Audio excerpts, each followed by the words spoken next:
Hello dear students, I am Dr. Ambuj Pandey, Assistant Professor of Chemistry, Bilasa girls PG college Bilaspur. आज मैं phenol chapter के अंतर्गत Raymond टीमन reaction के विषय में आपको जानकारी दूंगी। सबसे पहले रायमंड टीमन रिएक्शन क्या होती है? This is A reaction of phenol. When phenol is treated with chloroform in presence of NaOH, ortho and para hydroxybenzaldehyde is formed. The major product is a orthohydroxybenzaldehyde जिसका कॉमन नेम है सैलिसल्डिहाइड। ये major product बनता है, इसके साथ minor product para हाइड्रोक्सीबेंजल्डिहाइड का भी formation होता है। So we can say that it is a formylation reaction. Formylation reaction क्योंकि यहाँ पर एल्डिहाइडिक ग्रुप इंट्रोड्यूस हो रहा है एरोमेटिक ग्रुप रिंग में। साथ ही साथ this is A electrophilic substitution reaction. Electrophilic substitution reaction है क्योंकि इसमें इलेक्ट्रोफाइल डाई क्लोरोकार्बीन के द्वारा सब्स्टिट्यूशन होता है, इसलिए this is A electrophilic substitution reaction. This is A common feature of the Raymond टीमन reaction. Now let us consider it's mechanism. जैसा कि आपने देखा कि यह रिएक्शन NaOH की प्रेजेंस में होती है। NaOH की आयोनाइजेशन से OH आयंस न्यूक्लियोफाइल प्राप्त होते हैं। OH ions, this is a strong nucleophile.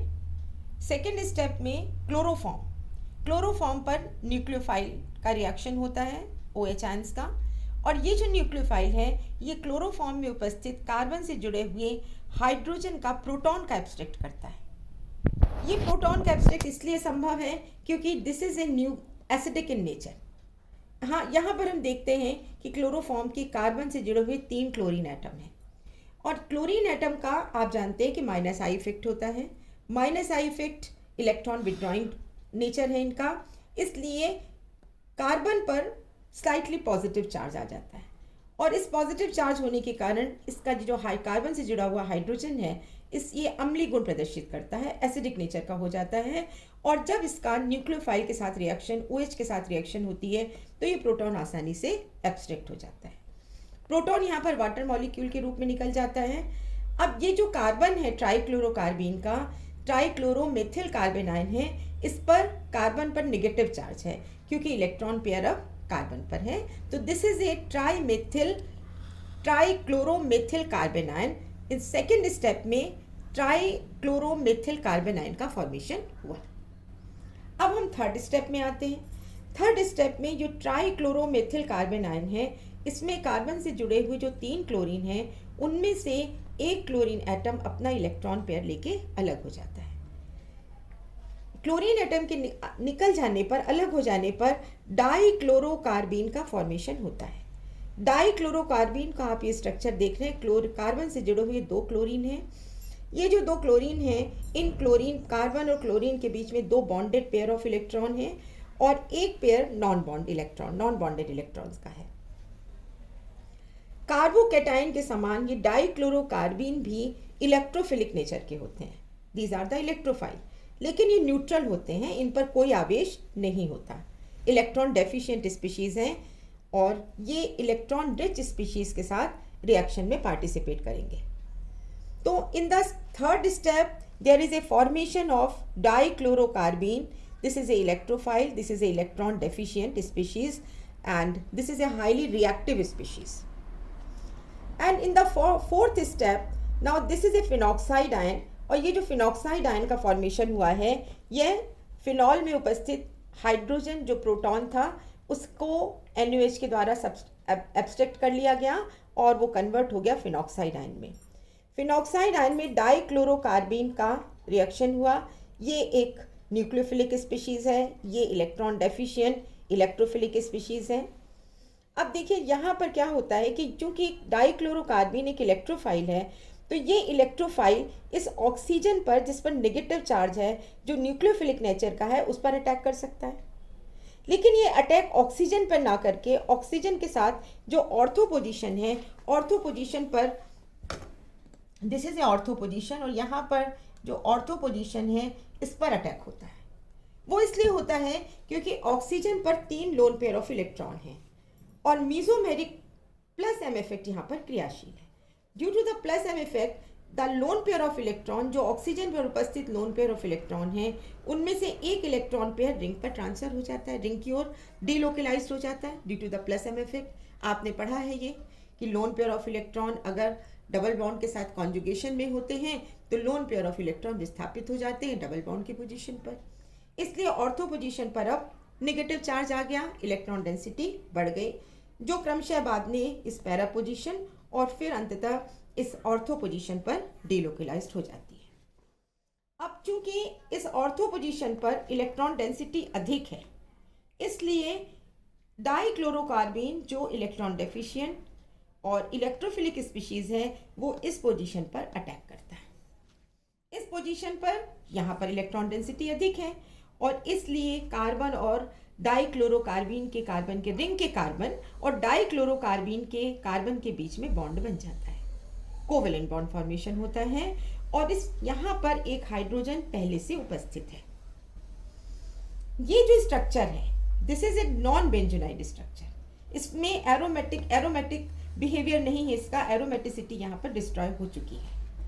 अब चूंकि ये नॉन बेंजोनाइड है, बहुत ज़्यादा अनस्टेबल है, तो इसमें से उपस्थित जो कार्बन के साथ जो जुड़ा हुआ हाइड्रोजन है, इसका जो इलेक्ट्रॉन पेयर है, ये इलेक्ट्रॉन पेयर इस ऑक्सीजन पे जो कार्बन से जुड़ा हुआ डबल बॉन्ड से जुड़ा हुआ ऑक्सीजन है उसकी ओर प्रस्थापित हो जाता है, ट्रांसफर हो जाता है। इसलिए इस ऑक्सीजन पर अब नेगेटिव चार्ज आ जाता है और ये जो हाइड्रोजन है ये डाइक्लोरोकार्बीन के कार्बन से जाकर जुड़ जाता है और इस प्रकार स्ट्रक्चर नंबर 5 जिसमें एरोमेटिक रिंग के साथ ऑक्सीजन पर नेगेटिव चार्ज है और ऑर्थो पोजीशन पर CHCl2 ग्रुप उपस्थित है, ये स्ट्रक्चर हमें प्राप्त होता है। अगले स्टेप में यहाँ पर हाइड्रोलिसिस होता है 2 मॉलिक्यूल NaOH के द्वारा, जिससे CHCl2 से यानी कार्बन से जुड़े हुए जो 2 क्लोरीन हैं वो विस्थापित हो जाते हैं 2 हाइड्रोक्सी ग्रुप से और इस प्रकार ये जो डाइहाइड्रोक्सी कंपाउंड बन रहा है ये अनस्टेबल होता है, क्योंकि हम पढ़ चुके हैं, आप भी जानते हैं कि जब किसी भी एक कार्बन एटम के साथ अगर 2 हाइड्रोक्साइल ग्रुप जुड़े होते हैं तो मॉलिक्यूल अत्यधिक अस्थायी होता है और उसमें से शीघ्र ही एक वाटर मॉलिक्यूल निकल जाता है OHH। वाटर मॉलिक्यूल निकल जाने पर अब यहाँ पर एल्डिहाइड ग्रुप आ जाता है और एल्डिहाइड ग्रुप आ जाने के बाद अब इस ऋण आवेशित नेगेटिवली चार्ज ऑक्सीजन पर प्रोटॉन का एडिशन होता है और ये कन्वर्ट हो जाता है ऑर्थो हाइड्रोक्सी बेंजल्डिहाइड, जिसका कॉमन नेम है सैलिसल्डिहाइड। तो this is the final product which is formed in this reaction. This is a salicylaldehyde और ऑर्थो हाइड्रोक्सी बेंजल्डिहाइड। यहाँ पर ortho hydroxy benzaldehyde main product बनता है, पैरा हाइड्रोक्सी बेंजल्डिहाइड का formation minor product के रूप में होता है। इसका कारण मैं आपको समझाती हूँ। देखिए यहाँ इस स्ट्रक्चर में हम ऑर्थो हाइड्रोक्सी बेंजल्डिहाइड में देख रहे हैं कि फिनोलिक ग्रुप के साथ OH ग्रुप के साथ ऑर्थो पोजीशन पर CHO ग्रुप उपस्थित है। फिनोलिक ग्रुप का जो OH ग्रुप है उसमें चूंकि ये पोलर कोवेलेंट बॉन्ड है, OH ग्रुप में पोलर कोवेलेंट बॉन्ड है। Polar covalent bond this is A like this one, this is A OH polar covalent bond है, इसलिए ऑक्सीजन पर डेल नेगेटिव और हाइड्रोजन पर डेल पॉजिटिव चार्ज आ जाता है। तो इस OH बॉन्ड का जो प्रोटॉन है, ये जो हाइड्रोजन है, इस पर डेल पॉजिटिव चार्ज हो जाने के आ जाने के कारण यहाँ पर एल्डिहाइड ग्रुप का ऑक्सीजन जो स्ट्रॉन्ग इलेक्ट्रोनेगेटिव एलिमेंट है उन दोनों के बीच में हाइड्रोजन बॉन्डिंग का फॉर्मेशन होता है। क्योंकि ये एक हाइड्रोजन बॉन्डिंग एक ही मॉलिक्यूल के 2 ग्रुप के बीच में फॉर्म हो रही है, इसलिए ये इंट्रामॉलिक्यूलर हाइड्रोजन बॉन्डिंग या चीलेशन कहलाता है। Chelation stabilises the molecule. ये due to the chelation, due to the intramolecular hydrogen bonding, this ortho hydroxy benzaldehyde become more stable. Para hydroxy benzaldehyde में चूंकि ये जो एल्डिहाइडिक ग्रुप है ये हाइड्रोक्साइल ग्रुप के साथ डिस्टेंस पर है, तो there is a no possibility of the intramolecular hydrogen bonding. इसलिए ऑर्थो की स्टेबिलिटी पैरा की अपेक्षा अधिक होने के कारण मेन प्रोडक्ट हमें मिलता है ऑर्थो हाइड्रोक्सी बेंजल्डिहाइड, जिसका कॉमन नेम है सैलिसल्डिहाइड। इस अभिक्रिया में अगर हम क्लोरोफॉर्म के स्थान पर कार्बन टेट्राक्लोराइड यूज करते हैं तब अभिक्रिया में हमें ऑर्थो हाइड्रोक्सी बेंजल्डिहाइड के स्थान पर ऑर्थो हाइड्रोक्सी बेंजोइक एसिड, जिसे सैलिसिलिक एसिड कहते हैं, वो प्राप्त होता है। वो एक अलग अभिक्रिया है जिसे कोल्बे अभिक्रिया कहते हैं। आज हम यहाँ रायमंड टीमन रिएक्शन के विषय में पढ़ रहे हैं। तो ये जो जानकारी हमने आपको दी, इसमें आशा है आपको समझ में आया होगा। और अगर कोई भी ऐसा पॉइंट है जो आपको नहीं क्लियर है तो उसे आप कमेंट कर बॉक्स में या फिर व्हाट्सएप के द्वारा भी समझ सकते हैं, या मुझे कॉल भी कर सकते हैं। Thank you very much.